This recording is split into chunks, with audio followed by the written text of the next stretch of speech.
আজকের আলোচ্য বিষয় হচ্ছে লুক ব্যাক ইন অ্যাঙ্গার। এই লুক ব্যাক ইন অ্যাঙ্গার এই যে লিটারেরি ক্রিয়েশনটি রয়েছে, এটি কার লেখা? জন অসবর্নের লেখা। জন অসবর্নের সম্পূর্ণ নাম কিন্তু আমাদের মনে রাখতে হবে, জন জেমস অসবর্ন। অলরাইট, এই যে লিটারেরি ক্রিয়েশনটি আমরা রয়েছে, এটা কোন জনরার মধ্যে পড়ে বা কোন জনরা হোয়াটএভার, মানে কি টাইপ? এটা হলো এক ধরনের ড্রামা। এটাকে কিচেন সিঙ্ক ড্রামা বলা হয় বা রিয়েলিস্ট ড্রামা বলা হয়। ঠিক আছে, যদি বলি সেটিং এর কথা বলি, a small flat in English Midland 1950 setting এ চলেছে। একটা ফ্ল্যাটের মধ্যে তিনটে চরিত্র রয়েছে, তাদের নিয়ে এই নাটকটা চলবে। বুঝতে পারলি কিনা? নাও দ্য পয়েন্ট ইজ দ্যাট এই যে নাটকটি রয়েছে, এই নাটকটির মধ্যে ব্যাকগ্রাউন্ডে যদি আমরা লক্ষ্য করি, আমাদের মনে রাখতে হবে সেই সময় কি ঘটেছিল। ব্যাকগ্রাউন্ডে কিছুদিন আগেই, জাস্ট কিছুদিন আগে, 5 বছর আগে দ্বিতীয় বিশ্বযুদ্ধ শেষ হয়েছে। দ্বিতীয় বিশ্বযুদ্ধ যখন শেষ হয়েছে, কি দেখা যাচ্ছে? চারিদিকে গ্রেট ডিপ্রেশন দেখা যাচ্ছে। সুশিক্ষা রয়েছে, উচ্চশিক্ষা রয়েছে, কিন্তু চাকরি বাকরি নেই। চারিদিকে ইকোনমিক্যাল ডিপ্রেশন চলছে, চারিদিকে একটা চাকরির জন্য হাহাকার চলছে, চারিদিকে মানুষ যেন একটুতেই উগ্র হয়ে যাচ্ছে। এখানে আমরা আজকে একটা মেন ক্যারেক্টার পাবো, জিমি পটার নামক মেন চরিত্র বা প্রধান চরিত্র পাবো। এই জিমি পটার নামক যে প্রধান চরিত্রটি রয়েছে, সেই জিমি পটারও কিন্তু সেই যুগের স্পিরিটটাকে যেন পুরোপুরি রিফ্লেক্ট করছে। এ হলো একটা অ্যাংরি ইয়ং ম্যান, একটা রাগী মানুষের ইমেজকে সামনে রাখছে। এখানে যদি আমরা মেন থিমের কথা বলি, ক্লাস কনফ্লিক্ট দেখতে পাবো, মানে ধনী শ্রেণীর সাথে গরিব শ্রেণীর যে একটা বিস্তর ফারাক তৈরি হয়ে গেছিল, সেই বিষয়টাকে আমরা খুব সহজে এখানে দেখতে পাবো। আর কি দেখতে পাবো? ম্যারিটাল টেনশন, মানে এখানে বিবাহ সংক্রান্ত কিছু সমস্যা দেখতে পাবো। একটা ইমোশনাল ফ্রাস্ট্রেশন আমরা দেখতে পাবো। যুগটা এমন ছিল যে মানুষকে ইমোশনালি ফ্রাস্ট্রেটেড করে তুলছিল। পোস্ট ওয়ার ডিসইলিউজমেন্ট, যুদ্ধ শেষ হয়ে গেছে, যুদ্ধ শেষ হওয়ার পর, যুদ্ধ তো শেষ হয়ে গেল, কিন্তু চারিদিকে যে সমস্যা, এই যে ব্রিজ ভাঙা, চাকরি নেই, ইকোনমিক ডিপ্রেশন, মানুষের মধ্যে একটা হতাশা তৈরি হয়েছে, লোক মারা গেছে, এই যে জিনিসগুলো, ধনীরা আরো বেশি ধনী হয়ে গেছে, সাধারণ মানুষরা আরো বেশি গরিব হয়ে গেছে, মিডিল ক্লাস পিপল কোনোভাবে নিজেদেরকে সংযত রাখতে পারছে না, এই যে ব্যাপার স্যাপারগুলো, এগুলা এই সমস্ত বিষয়গুলো আমরা এখানে দেখতে পাবো। ঠিক আছে, এখানে 3-4টে চরিত্র জানা দরকার। প্রথমে দেখতে পাবো প্রোটাগনিস্টকে, প্রধান চরিত্রকে। এখানে যে প্রোটাগনিস্ট রয়েছে তার নাম হচ্ছে জিমি পটার। কি নাম হচ্ছে? Jimmy Potter. এই জিমি পটার একটা অ্যাংরি ইয়ং ম্যান, খুব ইন্টেলিজেন্ট, পড়াশোনাও করেছে অনেকটা, কিন্তু চাকরি বাকরি পায়নি এবং তার জন্য সে ফ্রাস্ট্রেটেড থাকে সবসময়। তার একটা বন্ধুকেও দেখতে পাবো, ক্লিপ লুইস। এখন এই জিমি পটার আর ক্লিপ লুইস দুজনে মিলে এখন একটা ক্যান্ডি শপ চালায়, মানে একটা ওই বলতে পারো চকলেট বা মিষ্টি স্টল করেছে এরা দুজন মিলে। তাহলে কি জিমি পটার এবং ক্লিপ লুইস এরা দুই পার্টনার। এখন আমরা জানবো এই ফ্ল্যাটের মধ্যে দুজন মিলেই থাকে, জিমিও থাকে এবং তার বন্ধু যে ক্লিপ লুইস সেও থাকে। জিমি রিসেন্টলি বিয়ে করেছে, জিমির বিয়ে হয়ে গেছে প্রায় কিছুদিন আগে, এবং জিমির স্ত্রী যে তার নাম হচ্ছে অ্যালিসন পটার। ঠিক আছে, এবং অ্যালিসন পটার হলো তাহলে জিমির স্ত্রী। এই জিমির স্ত্রী যে রয়েছে অ্যালিসন পটার, এর ব্যাকগ্রাউন্ডটা একটা জানা দরকার। অ্যালিসন পটার কিন্তু একটা ধনী পরিবারের মেয়ে, কিন্তু ধনী পরিবারের মেয়ে হওয়া সত্ত্বেও, এবং অ্যালিসন পটারের যে বাবা, তিনি একজন কর্নেল ছিলেন, রিটায়ার্ড কর্নেল এখন, এবং তিনি ইন্ডিয়াতে গিয়ে উচ্চ পদস্থ সৈনিক ছিলেন। এরা বেশ ধনী, কিন্তু তবুও অ্যালিসন কিন্তু আলটিমেটলি জিমিকেই বিয়ে করেছেন। তো যাই হোক, আজকের যে দৃশ্য ফ্ল্যাটের মধ্যে রয়েছে, ফ্ল্যাটে জিমি এবং তার বন্ধু ক্লিপ পেপার রিডিং করছে, নিউজ পেপার পড়ে যাচ্ছে, আর পাশেই অ্যালিসন আয়রন করছে, জামাটাকে আয়রনিং করছে। বুঝতে পারলে কিনা? এই দৃশ্য দিয়ে শুরু হচ্ছে। তাহলে নাটকের যখন স্টার্টিং পয়েন্ট আমরা দেখতে পাচ্ছি, এখানে 3টে ক্যারেক্টার রয়েছে একদম স্টার্টিং এ। কি ক্যারেক্টার গুলো? প্রথমে রয়েছে আমরা দুই বন্ধুকে দেখতে পাচ্ছি, দুই বন্ধু বসে নিয়ে নিউজ পেপার পড়ছে, এবং পাশেই এই যে জিমি বলে যে প্রধান চরিত্র, তার স্ত্রী আয়রন করছে, এবং জিমি মাঝে মধ্যেই বিভিন্ন অ্যাংরি কমেন্ট করছে, কারণ he is a frustrated character, he is a very angry character. ঠিক আছে, সে তার স্ত্রীর উপর বিভিন্ন রাগ ঝাড়ছে ছোট ছোট কারণে, তার যে বিভিন্ন রাগ দেশ বা তার যে বিভিন্ন সমস্ত যে বিতৃষ্ণা রয়েছে, তার যে বিভিন্ন ফ্রাস্ট্রেশন রয়েছে, কার উপর ঝাড়ছে? এই স্ত্রীটার উপর ঝাড়ছে। বুঝতে পারলে কিনা? এই জিনিসটা চলছে। নাও দ্য পয়েন্ট ইজ দ্যাট এইরকম যখন ঝামেলা ঝঞ্ঝট হচ্ছে, আমরা দেখতে পাচ্ছি যে মাঝে মধ্যে এই জিমি নামক চরিত্রটি তার স্ত্রী অ্যালিসনের সাথে ঝামেলা ঝঞ্ঝট করছে, এবং কিছুক্ষণ পর যেন এই ক্লিপও যেন তাদেরকে আন্ডারস্ট্যান্ড করানোর চেষ্টা করছে। ক্লিপ নামক যে চরিত্রটি, যে বন্ধুটা, সে একটা ভালো বন্ধু, সে দুজনকে বোঝানোর চেষ্টা করছে। বাট আবার আমরা দেখতে পাচ্ছি জিমি এবং অ্যালিসনের মধ্যে কথা কাটাকাটি হচ্ছে। কিরকম ভাবে কথা কাটাকাটি? এটা একতরফা, মানে জিমি বরাবর দোষ দিয়ে যাচ্ছে, জিমি বরাবর গাল দিয়ে যাচ্ছে, জিমি বরাবর ব্যাড কমেন্টস করে যাচ্ছে অ্যালিসনকে, এবং অ্যালিসন সেটা চুপচাপ শুনে যাচ্ছে। আসলে অ্যালিসনও বোঝে যে জিমি হাইলি এডুকেটেড হওয়া সত্ত্বেও ফ্রাস্ট্রেটেড হয়ে আছে, এই ব্যাপারটা সে বোঝে। বুঝতে পারলে কিনা? So this the point. দাঁড়াও একটু এই জায়গাটাকে একটু ক্লিয়ার করে নিই, যদি কারো কিছু কোয়েশ্চেন আছে সেটা আমাকে আগে বলো।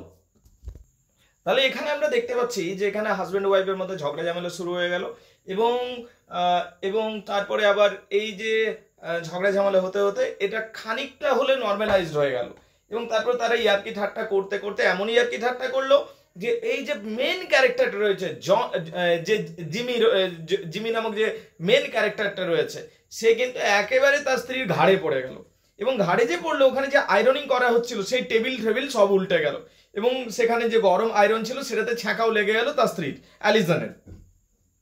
এরপরে জিমি ওখানে একটু সরি বললো, কিন্তু অ্যালিসন এটাতে খানিকটা ফ্রাস্ট্রেটেড এবং রেগে গেল, তোমার ছ্যাঁকা লেগে গেল তুমিও রাখবে, ঠিক আছে। তো এরপর আমরা দেখতে পাচ্ছি যে জিমি সেখান থেকে উঠে চলে যাচ্ছে, ঠিক আছে। তার কারণে অ্যালিসন তাকে দুই একটা এমন কথা বলছে যেটার জন্য অ্যালিসন রেগে মেগে সেখান থেকে অ্যালিসনের কথা শুনে জিমি ওখান থেকে বেরিয়ে যাচ্ছে। এরপর আমরা দেখতে পাচ্ছি জিমি চলে যাওয়ার পর সেই জায়গাটাতে দুজনের মধ্যে কথা হচ্ছে। ওখানে দুটো ক্যারেক্টার দেখতে পাচ্ছি, we are going to get two characters. এখানে দুটো ক্যারেক্টার দেখতে পাচ্ছি। কি কি ক্যারেক্টার? অ্যালিসনকে দেখতে পাচ্ছি একটা ক্যারেক্টার, এবং দ্বিতীয় ক্যারেক্টার এখানে অ্যালিসনকে দেখতে পাচ্ছি একটা ক্যারেক্টার, এবং দ্বিতীয় ক্যারেক্টার হচ্ছে অ্যালিসন ছাড়াও এখানে যে অ্যালিসন নামক ক্যারেক্টারটা রয়েছে, এই অ্যালিসনকে তো দেখতে পাচ্ছি, এবং ক্লিপ নামক চরিত্রটিও রয়েছে, এবং ক্লিপ হচ্ছে সেই জিমির বন্ধু, ঠিক আছে। ক্লিপ এবং জিমি এরা কিন্তু ওই লেবার ক্লাসেরই, এরাও সংঘর্ষ করে থাকে, এবং খুব ভালো বন্ধু। জিমি এবং ক্লিপ খুব ভালো বন্ধু। তো যাই হোক, যখন জিমি বাইরে চলে যাচ্ছে আমরা দেখতে পাচ্ছি ক্লিপ আসছে অ্যালিসনের সাথে গল্প করছে, অ্যালিসনকে যেন সিম্প্যাথেটিক ভিউতে কথা বলছে, তার সাথে ভালোভাবে কথা বলছে, and they are good friends, ঠিক আছে। ইভেন তাদের মধ্যে ইন্টিমেট কথাবার্তাও হচ্ছে। But again we must remember, Allison এবং এই যে জিমির বন্ধুটি রয়েছে ক্লিপ লিউইস, এরা কিন্তু just friend, rather to say very good friend. বুঝতে পারলে? একটু পরে আমরা দেখতে পাচ্ছি জিমি যখন চলে যাচ্ছে, এখানে আমরা দেখতে পাচ্ছি অ্যালিসন এবং ক্লিপের মধ্যে যখন কথাবার্তা হচ্ছে, তখন অ্যালিসন বলছে ক্লিপকে বলছে যে আই এম প্রেগন্যান্ট। তখন ক্লিপ বলছে যে তোমার এটা বলা উচিত তাহলে জিমিকে, দ্যাট ইউ আর প্রেগন্যান্ট। কিন্তু অ্যালিসন বলছে আমি যদি এটা বলি my husband will be more frustrated, সে আরোই বেশি ফ্রাস্ট্রেট হয়ে যাবে, তার কারণ একই যে ঝামেলার মধ্যে পড়ে রয়েছে, and I do not want to make him more depress, আমি তাকে আরো বেশি ঝামেলার মধ্যে বা আরো বেশি সমস্যার মধ্যে ফেলে রাখতে চাই না, এইটা বলছে। I hope you are getting it. So now the point is that যখন এইরকম চলছে, একটু পরে আমরা দেখতে পাচ্ছি যে মেন ক্যারেক্টার সে জিমি আবার ভেতরে চলে আসছে। যখন জিমি ভেতরে চলে আসছে তখন জিমি কি দেখছে? That's very important. জিমি দেখছে যে ক্লিপ এবং তার স্ত্রী অ্যালিসন যেন খুব ক্লোজলি কথাবার্তা বলছে। But we must remember there is no extra marital relationship here, they are just very close friend. বুঝতে পারলি কিনা? তো যাই হোক, জিমি চলে এলো।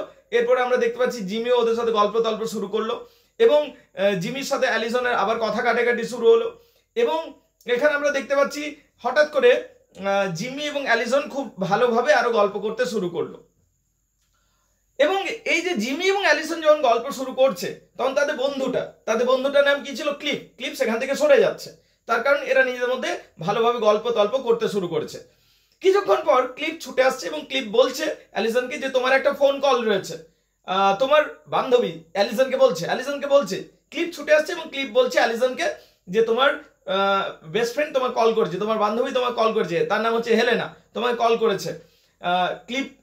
ক্লিপের কথা শুনে অ্যালিসন যাচ্ছে এবং ফোন রিসিভ করছে, এবং ফোন রিসিভ করে জানতে পারছে যে তার বান্ধবী হেলেনা কিছুদিনের জন্য তাদের বাড়িতে আসতে চাইছে। এই কথা শুনে সে তাকে আসতে বলছে, there is no problem in that. কিন্তু এই যে আমরা ক্যারেক্টারটাকে দেখতে পাচ্ছি যে অ্যাংরি ইয়ং ম্যান ক্যারেক্টার, ঠিক আছে, জিমি বলে ক্যারেক্টারটি রয়েছে, সে প্রচন্ড রেগে যাচ্ছে। সে বলছে তুমি তোমার বান্ধবীকে কেন ডাকছো? ঠিক আছে। এবং তুমি জানো যে লাইফ কতটা টাফ, সে নিজের আত্মকথা শোনাতে শুরু করে দিয়েছে যে আমার লাইফ এতটা কঠিন ছিল। মাই ফাদার আমরা আমার বাবা স্প্যানিশ সিভিল ওয়ারের মধ্যে ঝামেলায় জড়িয়ে পড়েছিল, এবং সেই ঝামেলায় জড়িয়ে পড়ার পর কোনোভাবে ইনজিওর্ড হয়ে আমাকে ইংল্যান্ডে নিয়ে এসছে, এবং তারপরে আমি 10 বছর বয়সে বাবাকে হারাই, এবং নিজেকে সংঘর্ষ করে আমি সব পড়াশোনা করেছি। এইভাবে নিজের আত্মকথা বলতে শুরু করছি, যেটাতে সে বোঝাচ্ছে যে আমি খুব সংঘর্ষ করি ইত্যাদি ইত্যাদি। ঠিক আছে। এবং তার সাথে আবার আমরা দেখতে পাচ্ছি অ্যালিসনের একটা কথা কাটাকাটি হচ্ছে। সো এই পর্যন্ত আমরা দেখতে পাচ্ছি যে this things goes on like this. এরপর আমরা দেখতে পাচ্ছি নেক্সট ডে, এখানে আমরা খুব সুন্দর একটা টুইস্ট দেখতে পাচ্ছি। এখানে বাই দ্য ওয়ে আমাদের জানা দরকার যে এখানে কিছু 2 সপ্তাহ পর একটা নতুন ক্যারেক্টারের এন্ট্রি ঘটবে। সেই নতুন ক্যারেক্টারের নাম আর কেউ না, নতুন ক্যারেক্টারের নাম হচ্ছে হেলেনা। কি হচ্ছে? হেলেনা এসে উপস্থিত হচ্ছে। এই যখন হেলেনা আসছে, হেলেনা যখন এসে উপস্থিত হচ্ছে, তখন কিন্তু জিমি কিন্তু প্রচন্ড রেগে আছে হেলেনার উপর। যে মানে জিমি মনে করছে যে ওয়াই, জিমি আসলে পছন্দ করে না হেলেনাকে। হেলেনা হচ্ছে একটা অ্যাক্ট্রেস, বুঝতে পারলে কিনা? এবং জিমি মোটেও পছন্দ করে না হেলেনাকে, অন্তত অ্যাপারেন্টলি বাইরে থেকে পছন্দ করে না। ঠিক আছে। তো হেলেনা এসছে এবং হেলেনার সাথে একে প্রথম দিকে অপছন্দ করে। এরপর আমরা দেখতে পাচ্ছি যে হেলেনার সাথে গল্প তল্প করছে অ্যালিসন। যখন অ্যালিসন এবং হেলেনা গল্প তল্প করছে, জিমির এগুলো কিন্তু খুব একটা পছন্দ হচ্ছে না। হেলেনা তখন অ্যালিসনকে বলছে চল চার্চ যাবো। চার্চ যখন যাওয়ার কথা বলছে, তখন জিমি একদমই এটার ডিসিশনটার বিরোধিতা করছে। কেন ডিসিশনের বিরোধিতা করছে? তার কারণ হচ্ছে চার্চ যাওয়াটাকে এবং ধর্মের মধ্যে যাওয়াটাকে জিমি একদম পছন্দ করে না। তার কারণ জিমি মনে করে যে ধর্ম কিছু হয় না, এগুলো ফালতু জিনিস। ঠিক আছে। সে কিন্তু এই যে হেলেনা রয়েছে, হেলেনার চার্চ যাওয়াটাকেও সাপোর্ট করে না এবং অ্যালিসনকেও নিয়ে যেতে চায় না। এবং তখন সে দেখতে পাচ্ছি যে আমরা অ্যালিসনকেও সে জিমি বলে যে অ্যাংরি ইয়ং ম্যানটা রয়েছে বা প্রোটাগনিস্ট রয়েছে, সেই জিমি যে অ্যাংরি ইয়ং ম্যানটা রয়েছে, সে নিজের স্ত্রী অ্যালিসনকে গালমন্দ করতে শুরু করছে। শুধু তাই নয়, তার যে বান্ধবী রয়েছে, যার বান্ধবীর নাম হচ্ছে হেলেনা, সেই হেলেনাকেও গালমন্দ করতে শুরু করছে। হেলেনা এবং অ্যালিসনকে গালিগালাজ করতে শুরু করছে, মানে বাজে বাজে কমেন্ট করতে শুরু করছে। So this things are going on. সেই কথা শুনে হেলেনা তাকে জোরে একটা চাপড় লাগাচ্ছে, বুঝতে পারলে, অ্যান্ড স্ল্যাপড হিম হার্ড। এই যে জোরে একটা স্ল্যাপ খাচ্ছে জিমি, সেই জিমিও তখন বলছে তাহলে আমিও তোমাকে নেক্সট টাইম তুমি যদি আমার ব্যাপারে ইন্টারফেয়ার করো, আমিও কিন্তু তোমাকে চড় মারবো। ঠিক আছে। তো কিন্তু তা সত্ত্বেও এত কথা কাটাকাটির পরেও কিন্তু হেলেনা অ্যালিসনকে নিয়ে, ওই মেয়েটাকে নিয়ে চার্চ চলে যাচ্ছে জিমির আপত্তি সত্ত্বেও। এখানে আমরা দেখতে পাচ্ছি এইভাবে একটা দৃশ্য এন্ডের দিকে আস্তে আস্তে এগিয়ে যাচ্ছে। এরপরে আমরা দেখতে পাচ্ছি এদের মধ্যে অ্যালিসন এবং জিমির মধ্যে একটা টেনশন তৈরি হচ্ছে বিকজ অফ হেলেনার জন্য টেনশন তৈরি হচ্ছে। তারপরের দৃশ্যে দেখতে পাচ্ছি এখানে আমরা দেখতে পাচ্ছি যে হঠাৎ করে একটা ফোন কল আসছে। সেই ফোন কলে আমরা দেখতে পাচ্ছি যে ফোন কল পাওয়া মাত্র এই যে আমাদের যে মেন ক্যারেক্টারটা রয়েছে, যে জিমি বলছে যে এটা আমার বন্ধুর মা খুবই অসুস্থ। সেই বন্ধুটা তাদের সংঘর্ষ টাইমে মানে স্ট্রাগলিং টাইমে খুব হেল্প করেছিল। সেই বন্ধুটার সাথে তার খুব ভালো সম্পর্কও ছিল, কিন্তু সেই বন্ধুটা এখন সারা বিদেশ ঘুরে বেড়ায়, তার মাকে ছেড়ে গেছে। তার মা এখন অসুস্থ হয়ে গেছে, তাই জিমি এখন তার মাকে মানে অসুস্থ মাকে দেখতে যাচ্ছে, তার বন্ধুর মাকে দেখতে যাচ্ছে। সেই ছুটে যাচ্ছে জিমি যখন ছুটে যাচ্ছে, এখানে আমরা দেখতে পাচ্ছি যে হেলেনা এবং অ্যালিসন বাড়িতে রয়েছে। হেলেনা তখন অ্যালিসনকে বোঝাচ্ছে why and how you are tolerating all this things. Helena যেন বোঝাচ্ছে অ্যালিসনকে যে তুমি এগুলোকে কেন সহ্য করছো, এগুলো তোমার সহ্য করা উচিত নয়, এবং তোমার সাথে কত মিসবিহেভ করছে অ্যালিসনকে সে বোঝাচ্ছে। এবং আলটিমেটলি অ্যালিসন বলছে, হেলেনা জানতেও পারছে যে অ্যালিসন ইজ প্রেগন্যান্ট। তো এই সমস্ত কথা শুনে সে অ্যালিসনকে বলছে যে আমি তোমার বাবাকে ফোন করে বলেছি, সেই তোমার বাবা তোমাকে নিয়ে চলে যাবে, এবং সে ফোনও করে দিচ্ছে। এরপরে আমরা জানতে পাচ্ছি যে তার বাবা আসছে এবং তাকে নিয়ে চলে যাচ্ছে। যখন এটা কিছুদিন পর আমরা দেখতে পাচ্ছি যে আমাদের মেন ক্যারেক্টার ফিরে আসছে জিমি এই কথা শুনে প্রচন্ড রাগারাগি করছে, কিন্তু আলটিমেটলি জিমি বুঝতে পারছে যে অ্যালিসন কিন্তু তার কথা শুনছে না, তার বাবার সাথে চলে গেছে। আমি খুব সংক্ষেপে বলছি বিষয়টাকে, I hope you are getting it, বুঝতে পারলে? এই পর্যন্ত যদি কারো কিছু প্রশ্ন আছে আমাকে বলতে পারো। এরপরে আমরা দেখতে পাচ্ছি যে তাহলে অ্যালিসন যে মেয়েটি ছিল তার স্ত্রী, মানে অ্যালিসন নামক যে মেয়েটি ছিল অর্থাৎ জিমির যে স্ত্রী ছিল, সে তো তার বাবার বাড়ি চলে গেল এবং মেনলি তাকে উস্কেছে বলা যেতে পারে হেলেনাই উস্কেছে এবং হেলেনার কথা শুনে সে চলে গেল তার বাবার বাড়ি। বাহ, এই যে জিনিস চলে গেল।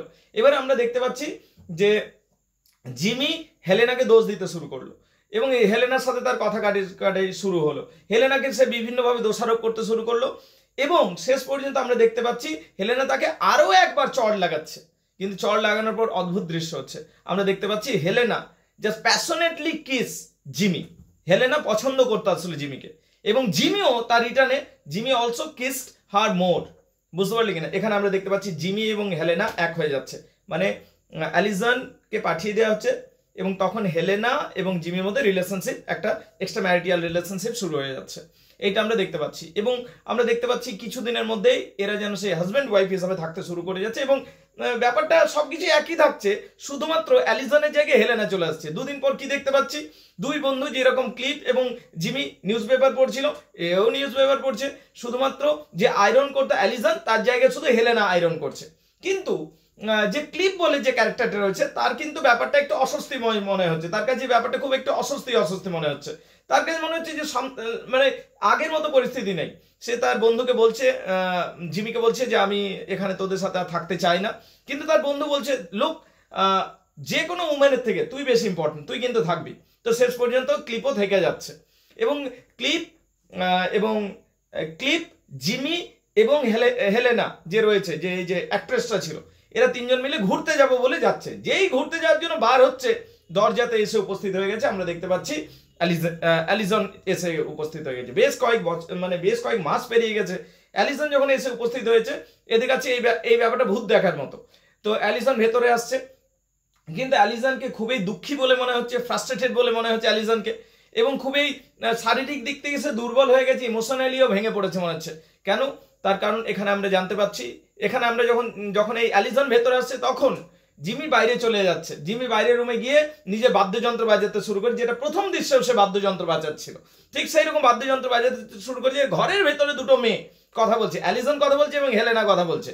এবং অ্যালিজন তখন হেলেনাকে বলছে, I did not expect such thing from you, আমি তোমার কাছ থেকে এইরকম বিহেভিয়ার আশা করিনি, দ্যাট ইউ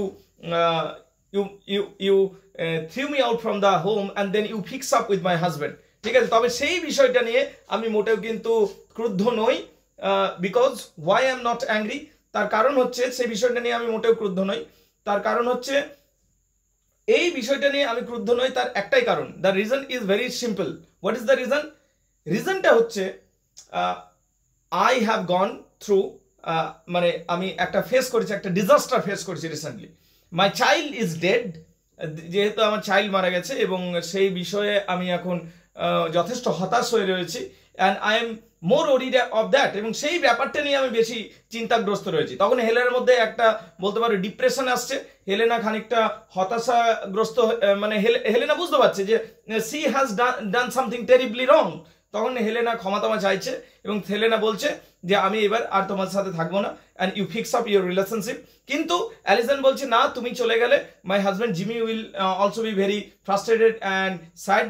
কিন্তু হেলেনা থাকছে না, হেলেনা চলে যাচ্ছে এবং আলটিমেটলি আমরা দেখতে পাচ্ছি জিমি এবং অ্যালিজনের মধ্যে কথাবার্তা হচ্ছে এবং জিমি এবং অ্যালিজনের যখন কথাবার্তা হচ্ছে, জিমি যেন ওকে অ্যালিজনকে কিছু ধমক চমক দিতে যাচ্ছে। কেন ধমক চমক দিতে যাচ্ছে?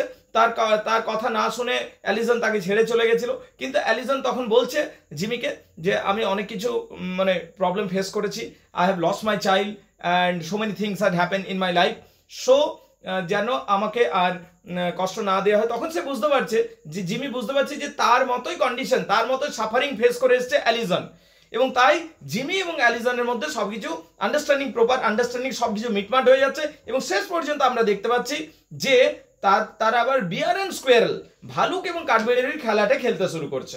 So this is the summary. খুব সংক্ষেপে আমি সামারিটা বললাম এটা। I hope you have got it clear. আশা করি তোমরা সবাই এটা বুঝতে পেরে গেছো। Thank you. সবাই এই জিনিসটা দেখে নাও।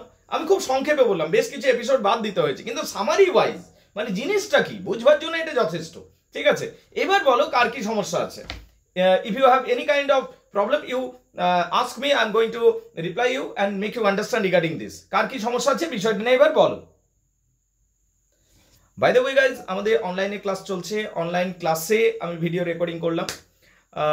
প্রশ্ন হচ্ছে যে তুমি যদি ক্যালকাটা ইউনিভার্সিটি রয়েছে, সেমিস্টার 4 এর রয়েছে, এবং আমি যেভাবে পড়াচ্ছি সেটা যদি তুমি বুঝতে পারছো তাহলে অনলাইনে আমার সাথে জুড়তে পারো। You can join us through online. সামারিতে যে অলরাইট, নোটসটা আপনি দিয়েছেন তার সো গাইজ পয়েন্ট হচ্ছে যে তোমরা যদি অনলাইনে আমার সাথে জুড়তে চাইছো 8926939467 ফোন নাম্বার শেয়ার করলাম। Yes, you can join us. আরেকবার ফোন নাম্বার শেয়ার করছি। ক্যালকাটা ইউনিভার্সিটি যদি রয়েছো, ওকে, ক্যালকাটা ইউনিভার্সিটি যদি রয়েছো অবশ্যই আমাদের সাথে জুড়তে পারো। 8926939467 ফোন নাম্বার শেয়ার করলাম, হোয়াটসঅ্যাপ নাম্বার শেয়ার করলাম। যদি চাও জুড়বে এবং অনলাইনের মাধ্যমে ক্লাসগুলো করবে, নোট সব পেয়ে যাবে, পড়াশোনাটাকে ডিটেলসে করবে, ব্যাখ্যাগুলো বুঝবে, তাহলে পরীক্ষা লিখতে সহজ হবে। ফোন নাম্বার আরেকবার শেয়ার করলাম 8926939467। পারলে চ্যানেলকে সাবস্ক্রাইব করো, লাইক করো, শেয়ার করো। Thank you very much indeed.